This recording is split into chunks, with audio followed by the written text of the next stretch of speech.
Здравствуйте. На ТНВ новости Татарстана. О главных событиях к этому часу. В студии Олег Мыльников. Вторую неделю в Татарстане идет стремительный рост заболевания коронавирусом. За сутки выявлено еще 848 новых случаев, 94 из них – дети. Чаще всего болеют казанцы, 453 случая. В районах резкий рост идет в Заинском, Зеленодольском, Буинском, Верхнеуслонском. Накануне скончались 5 человек с диагнозом ковид. Это 3 мужчин и 2 женщины. Самым пожилым за 70. За сутки привились 4000 татарстанцев. В России также кривая заболеваемости ползет вверх. Более 141 тысячи новых случаев. Регионы продолжают вводить новые ограничения. В Воронежской области на неделю закрыли цирки, театры и кинозалы. В Санкт-Петербурге подросткам запрещено посещать музеи, зоопарки и места массового скопления людей. В Архангельске, Карелии и Салихарде плановые операции проводят только детям, инвалидам и онкобольным. В Краснодарском крае и Нижегородской области приостановили диспансеризацию и плановые профосмотры. Министр здравоохранения республики Марат Садыков сегодня лично посетил и проверил работу станции скорой помощи Казани. Здесь он пообщался с операторами колл-центра и отметил высокую нагрузку на всю службу скорой помощи. Уже 20% сотрудников сами находятся на больничном. После он побывал в 20-й городской поликлинике, поручил ее руководству держать на особом контроле вопросы оказания помощи на дому, а также проведения экспресс-тестов и ПЦР. Министр пообщался с жителями, которые пожаловались на очереди к терапевту. Какие вопросы есть? Если... Очереди длинные, да. А жалобы на медперсонал есть? В отличие от того периода, 34-й волны, скажем так, когда доминировал штамм Дельта, нагрузка даже в пиковый период была меньше, чем на сегодняшний момент. Я бы хотел обратиться к нашим гражданам. Коллеги, мы делаем все возможное, чтобы вовремя оказать медицинскую помощь. Из-за сложной эпидситуации в Татарстане закрыты 9 школ. 4 в Лаишевском районе и 3 в Мензелинском, 2 в Тетюшском. На разобщение находятся классы аж в 335 учебных заведениях. Утренний фильтр не прошли 855 детей. Минобр напоминает, отправленные домой одноклассники не должны контактировать между собой. В регионах страны начали переводить детей на дистанционное обучение. В Бурятии все школьники, кроме 9 и 11 классов, учатся удаленно. В Ставропольском крае домой отправились ученики с 1 по 8 класс. В Оренбургской, Псковской, Тамбовской областях и Чувашии дистанционно учатся школьники в региональных центрах. В Ленинградской области с 7 по 20 февраля введены внеплановые каникулы.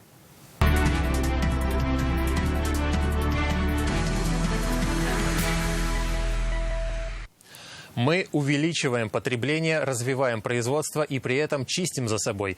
Глава Росприроднадзора Светлана Родионова, которая сегодня с рабочим визитом находится в Татарстане, обозначила главные задачи для экологов и производителей на 2021 год. В Нижнекамске с ее участием прошло расширенное совещание Волжско-Камского межрегионального управления Росприроднадзора. Нижнекамск – российский центр нефтехимии и нефтепереработки. Здесь регулярно вводят в эксплуатацию новые производства. Это значит, важно обеспечить баланс между развитием и сохранением комфортной среды проживания. Об этом говорил уже президент Татарстана. О главном в вопросах экологии Гульнара Миниханова. Огромная нагрузка техногенная в Нижнекамском промышленном районе на экологию. Именно поэтому открытие нового здания отдела Волжско-Камского межрегионального управления Росприроднадзора и Закамской испытательной лаборатории здесь крайне необходимо, подчеркнул президент. Это позволит эффективно реагировать на внештатные ситуации с учетом особенностей Нижнекамского промышленного узла. Все проекты, которые сегодня реализуются, они только проходят самые строгие экологические экспертизу, и те объекты, которые сегодня представляют для нас нагрузку на окружающую среду, здесь тоже идет работа. Был большой запрос, было такое большое, такой посыл от всех здесь живущих. Я получила достаточно большое количество обращений, и я очень благодарна главе республики за ту поддержку, которую нам оказали, за то, что мы фактически обрели второе дыхание сейчас и здесь, и за то, что мы этот отдел реанимировали. Контролировать стоки, промышленные выбросы в атмосферу, следить за уровнем загрязнения воды и почвы. Эти и другие важные задачи стоят перед управлением. Сегодня здесь открыли новую лабораторию. Она позволит мониторить все необходимые показатели. На сегодняшний день на 56 миллионов президент республики Татарстан выделил денежные средства на закупку оборудования. Это первый транш. И второй транш ждем в этом году на 30 с небольшим миллионов. Также сегодня ведомство получило 10 новых автомобилей. За 2021 год в бюджеты разных уровней поступили доходы в размере 651,7 миллионов рублей. На расширенном совещании обсуждают итоги 2021 года. Инспекторами выявлено более 2000 нарушений на предприятиях республики. В 2021 году выдано 420 предписаний об устранении нарушений, 233 из которых исполнены. За несвоевременное исполнение предписаний составлено 176 протоколов. В Новый год новые задачи. Глава Росприроднадзора приоритетными называет задачу по водным объектам, ликвидацию ущерба, а также утилизацию отходов. Иначе мы все с вами будем жить на помойке. А очень бы не хотелось. То есть мы увеличиваем потребление, увеличиваем производство, увеличиваем валовый продукт. Это хорошо для страны, но при этом мы должны понимать, что мы за собой чистим. Рустам Минниханов отметил, итоговое совещание проходит в Нижнекамске, Российском центре нефтехимии. Здесь развиваются такие крупные инвестпроекты, как Танека. На Нижнекамск нефтехимии запускаются новые установки. При этом важно обеспечить баланс между развитием производства и сохранением комфортной среды проживания. Вопрос экологии, он был, есть и остается для нас самым главным. Последние годы очень много сделано. Вот в нашей республике, вот коллеги из соседней республики тоже докладывали. Рустам Минниханов отметил, в рамках нацпроектов разработаны масштабные госпрограммы по защите экологии. Таких программ, которые появились в рамках национальных проектов и национальных, никогда не было. Вот чтобы на экологию, на воду, на какие-то другие, сегодня нам очень эффективно надо отработать по всем возможностям, которые сегодня появились. В своем выступлении Рустам Минниханов отметил, республика продолжит уделять внимание биологически очистным сооружениям, лабораториям. Идет системная работа по операторам, работающим с твердыми бытовыми отходами. Президент подчеркнул, Татарстан и дальше будет развивать сотрудничество с Росприроднадзором. Гульнара Минниханова, Александр Лихачев, ТНВ, Нижнекамск. В первую половину дня глава Росприроднадзора посетила особую экономическую зону Алабуга. Светлане Родионовой, Рустаму Минниханову и председателю управления Сибур-холдинга Дмитрию Конову презентовали возможности Алабуги. Показали образовательный центр Алабуга Политех. Опытные инженеры компании резидентов готовят будущих сотрудников особой экономической зоны. Ребята осваивают современные технологии прямо на производстве. Днем на учебе, живут здесь же рядом в арендных квартирах. Дальше жилье, работа и все. Все рядом с тобой, да. Мы сейчас комплексно хотим смотреть. Рустам Минниханов, Светлана Родионова и Дмитрий Конов сегодня ознакомились с ходом строительства нового олефинового комплекса ЭП-600. Его возводят на Нижнекамск нефтехимия. Объект стратегической важности. Он позволит перерабатывать почти 1 800 000 тонн бензина в год, на выходе получая этилен, необходимый для выпуска труб, изделий авто- и авиапромышленности. На каком этапе строительства и почему завод может стать самым экологичным предприятием республики, Рамиль Шайдулин подробнее. На объекте сейчас трудятся 3000 рабочих. Здесь уже установлено все крупногабаритное оборудование. Теперь они монтируют и собирают металлоконструкции и трубопроводы. Совсем скоро все это станет самым современным заводом республики, олефиновым комплексом, включенным в стратегию развития химического и нефтехимического комплекса России. Новый комплекс позволит перерабатывать почти 2 миллиона тонн бензина в год, чтобы производить до 600 000 тонн этилена. Основой для выпуска труб, изоляции проводов, изделий авто- и авиапромышленности. Сделана треть работы. До запуска чуть больше 1,5 лет. Со всеми делами отходит на осень. Может быть, вам немножко уплотниться и пустуновать. Очень же сложно это осенью. С ходом работы знакомился президент Рустам Минниханов, глава Росприроднадзора Светлана Родионова и председатель правления Сибур-холдинга Дмитрий Конов. То есть и хорошо, что компания идет... Да, нет, здесь, конечно, то есть компания идет в развитие. Похвально. Предприятие должно стать образцом в сохранении экологии. В 4 раза меньше уровень шума и загрязнений, чем у аналогичных предприятий. Поэтому только на природоохранное оборудование для комплекса Нижнекамск-Нефтехим направили более 5 миллиардов рублей. Будут применены система онлайн-мониторинга выбросов, которые позволят контролировать обслуживающему персоналу и своевременно реагировать на изменения параметров, внося изменения параметров в технологический процесс. Комплекс будет снабжен бездымной факельной системой, практически исключающей образование сажи. Кроме этого, сточные воды здесь не будут выводиться с завода. Технологический сток, поступаемый на очистку путем многократной системы очистки, очищается до нужных параметров технологических и возвращается в процесс. Четко понимаем, что этот объект строится по требованиям даже выше, чем установлено в Российской Федерации. И сама компания представили здесь лучшие европейские технологии, и поэтому мы, осуществляя надзор, видим сейчас, что все эти требования соблюдаются. Как подтверждение, Росприроднадзор и Нижнекамск-Нефтехим подписали соглашение о сотрудничестве. Документ закрепляет программу сохранения экологии. Сумма финансовых вложений в эти технологии – 6 миллиардов рублей. Для нас, как для компании, комфорт жителей – это важно. И мы в своей части хотим сделать Нижнекамск-Нефтехим площадкой, которая по всем параметрам и под плотным надзором регулирующих органов будет по экологическим показателям максимально эффективной, максимально комфортной для жителей. Целью является это снижение негативного воздействия на окружающую среду по стокам, по выбросам и по отходам. Поэтому все направлено для того, чтобы улучшить состояние и улучшить качество жизни наших жителей города. Завершение строительства и получение разрешения на ввод запланированы на следующий год. Комплекс позволит значительно нарастить мощности страны по производству этилена для российского рынка, снизив зарубежные поставки. Рамиль Шайдуллин, ТНВ, Нижнекамск.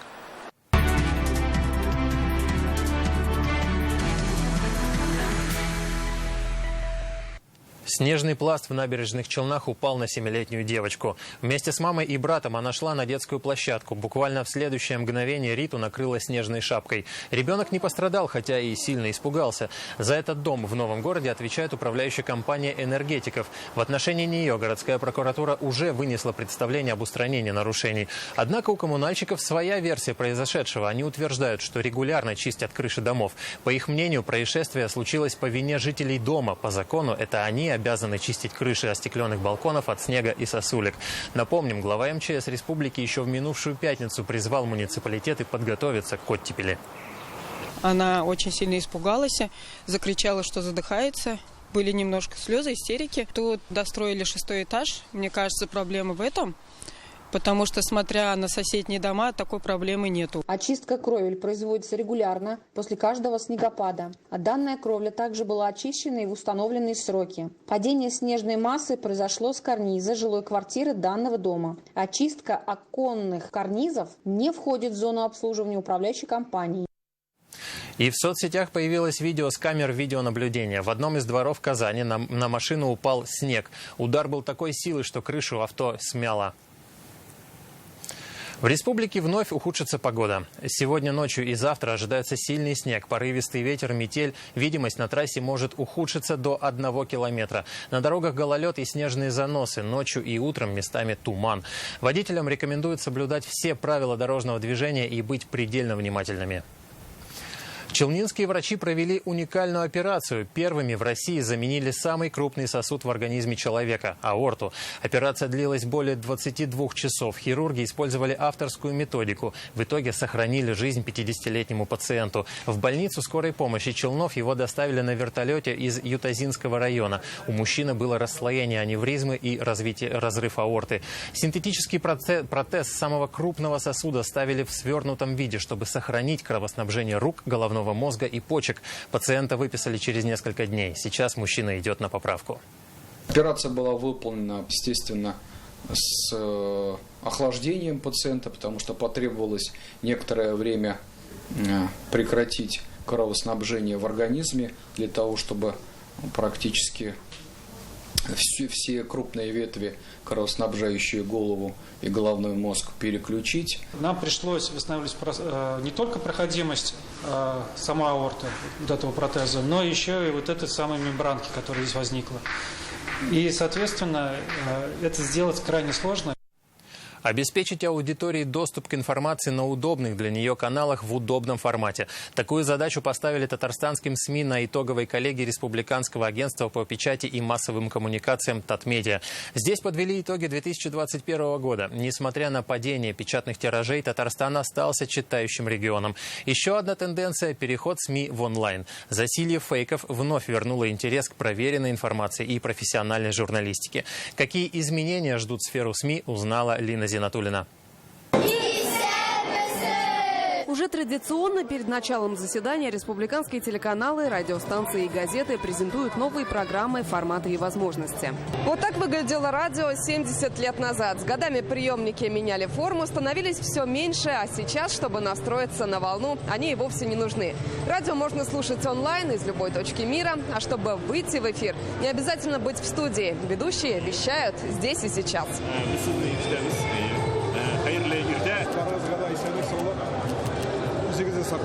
Азгат Сафаров прямо отсюда в прямом эфире пообщался со слушателями. Пандемия изменила нас, но не изменила настолько, чтобы поменять отношение к жизни и профессии. В 2021-м журналисты были на передовой, освещая главные события в жизни республики и людей, работая в красных зонах. Пандемия и коронавирус все еще одна из главных тем. Ключевыми в прошедшем году также стали выборы в Госдуму, перепись населения, реализация нацпроектов и республиканских программ. Пандемия уронила печатные тиражи. К началу 2021-го они сократились практически наполовину по всей стране. Несмотря на это, Татарстан остается одним из самых читающих регионов.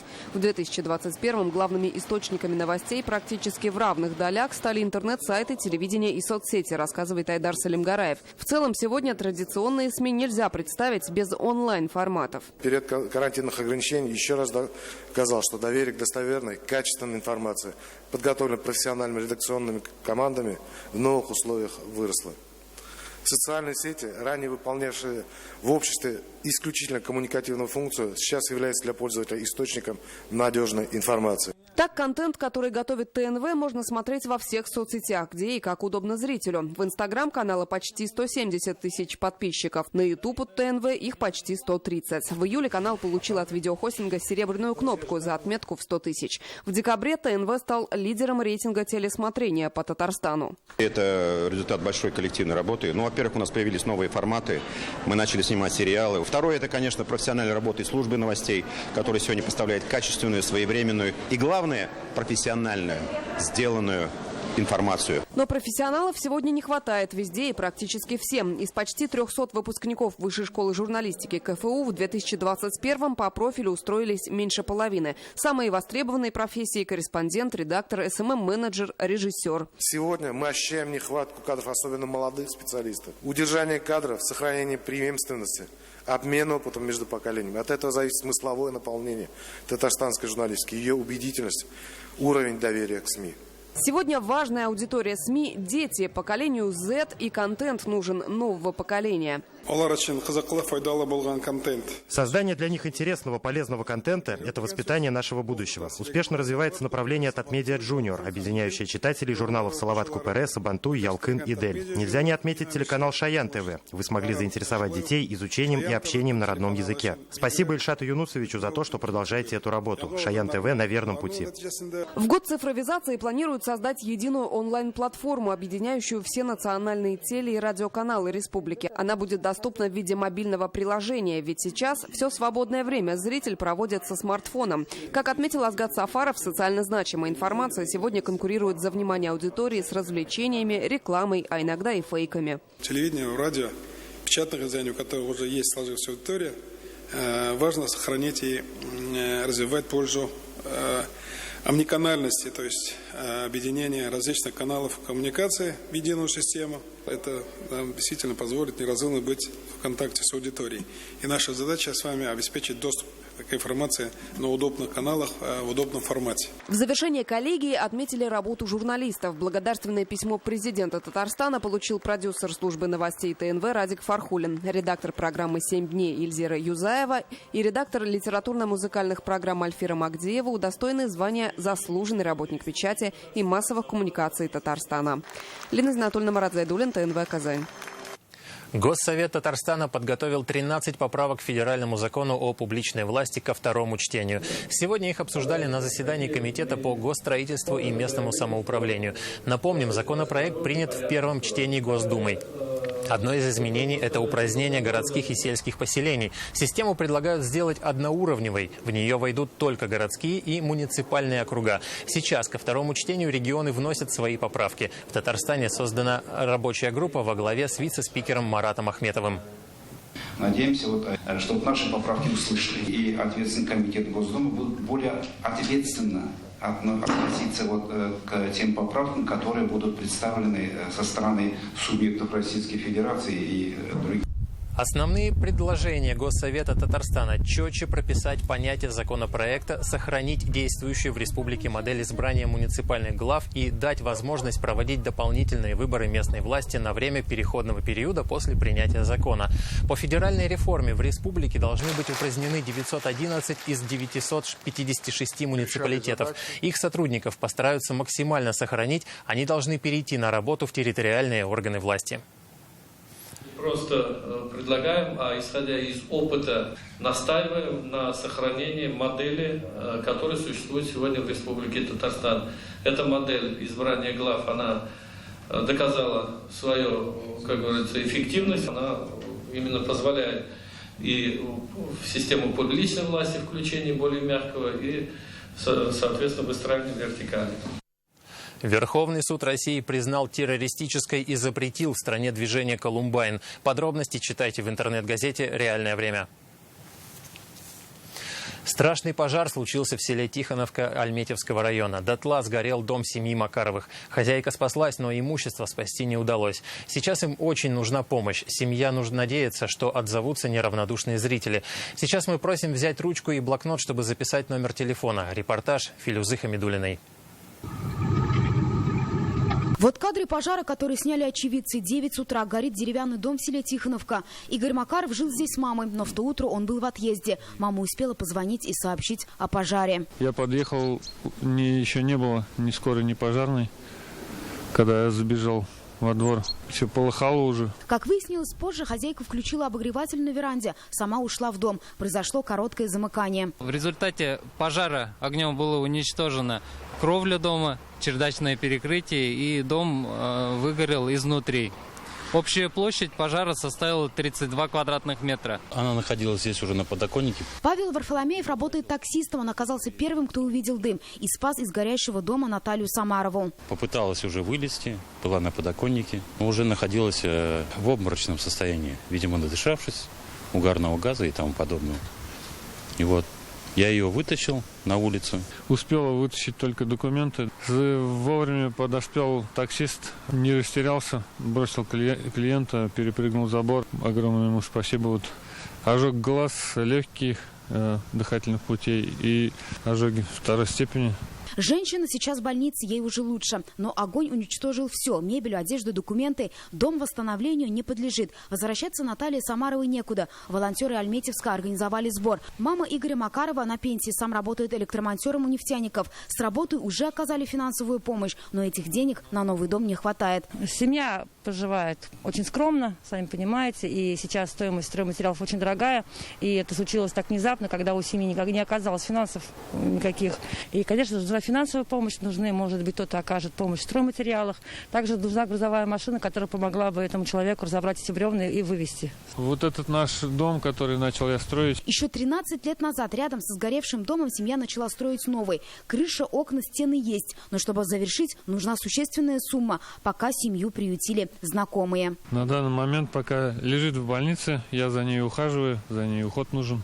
На данный момент любая помощь, любая маленькая помощь для нас огромная поддержка. Помочь семье может каждый. Макаровы примут все. Стройматериалы, одежду, посуду, деньги. Сейчас ничего не будет лишним, говорят пострадавшие. Телефон и реквизиты вы видите на экране.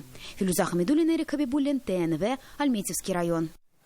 На этой неделе отмечают день рождения галоши. Одна из самых популярных и практичных видов обуви. 200 лет назад американец Чарльз Гудьер придумал знакомые нам всем резиновые галоши. Хотя еще до него англичанин Редли запатентовал тканевые чехлы для обуви, пропитанные соком каучукового дерева. Такой способ он подсмотрел у туземцев. По случаю юбилея в Казанском музее соцкультбыта открылась уникальная выставка «Люди и галоши. 200 лет вместе». Модные галоши примерил наш корреспондент Искандер Гималдинов. То, что можно назвать прообразом галош, это такие лапти, деревенские лапти. Эволюция обуви началась в 19 веке. Сначала тканевые чехлы пропитывали каучуком, потом европейцы придумали технологию производства уже знакомых нам галош. Но тогда они были скорее предметом роскоши. 1860 год послужил началом производства галош в России. Да, немецкий предприниматель из Гамбурга, приехавший в Санкт-Петербург, открывает фабрику. Сказать, что это было, она массово употребляла, ну, наверное, это будет преувеличение, потому что галоши стоили денег, они стоили почти 4 рубля. Это было колоссальные деньги. И найти их было непросто. Для сравнения, буханку хлеба можно было купить за 16 копеек. К 60-м годам 20 века ассортимент изделий расширился. Мужские, женские, детские галоши, изящные с каблучками, галоши с брезентовым продолжением, уже прообраз современных кед. Галоши, калоши или даже макроступы. Каждый называет их по-своему. Все мы привыкли их видеть такими. Но мало кто знает, что на самом деле сейчас они выглядят даже вот так. Брезент, конечно. Армейский брезент шел, который это довольно... Вот у нас когда... В музее соцбыта галоши разных эпох. Для них здесь отдельная витрина. Рустам Валиахметов рассказывает, коллекция пополняют сами посетители, а коллекционеры делятся плакатами. Например, здесь строчки Маяковского: «Раскупай восточный люд, лучшие галоши привез верблюд». Поскольку я из Петербурга, и у нас был раньше там завод «Красный треугольник». Будучи молодым, мне было интересно посетить это здание, поскольку оно заброшенное. Я тоже видел действительно какие-то галоши, которые были с тех времен. Я, например, помню, как бабушка моя использовала их почти всегда, то есть она надевала на ичиги. Были еще специальные, которые использовались для обычных бытовых целей. Боты, кстати, тоже родственники галош. Старшее поколение помнит знаменитые прощайки, названные так от словосочетания «прощай молодость». В последние годы галоши снова набирают популярность, становятся цветными, с принтами. Судя по последним тенденциям, этот обувной аксессуар снова возвращается в гардероб мировых модников. Искандер Гималдинов, Игорь Романов, ТНВ, Казань. И это все новости, о которых мы хотели сегодня рассказать. До встречи в следующих выпусках новостей.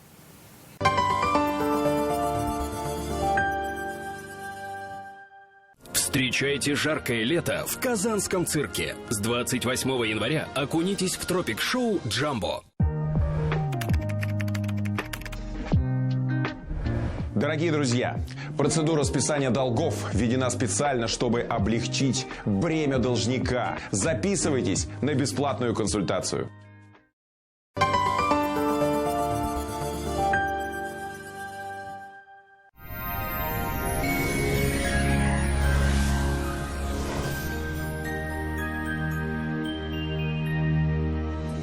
Здравствуйте! Погода в республике продолжает оставаться неустойчивой. Снегопады не прекращаются, а температура намного превышает норму. По данным сервиса Яндекс.Погода, в четверг в Бугульме, Бавлах, Азнакаево будет все так же облачно. Температура снова повысилась, днем всего -1. Снег, местами мокрый снег с дождем, а ночью метель. Тепло будет и в Нижнекамске, Набережных Челнах, Елабуге. Тут также -1. Циклон продолжает поставлять все новые порции снега. Облачно и снежно в Агрызе, Менделеевске, Актаныше. Температура выше нормы – -1. На дорогах гололедица. В Арске, в Кукмаре, Балтаси пасмурно. Температура по-прежнему повышенная. Временами осадки в виде снега и мокрого снега. В Болгаре, Држаном, Буинске будет тепло, ночью -3, а днем около 0 и снежно.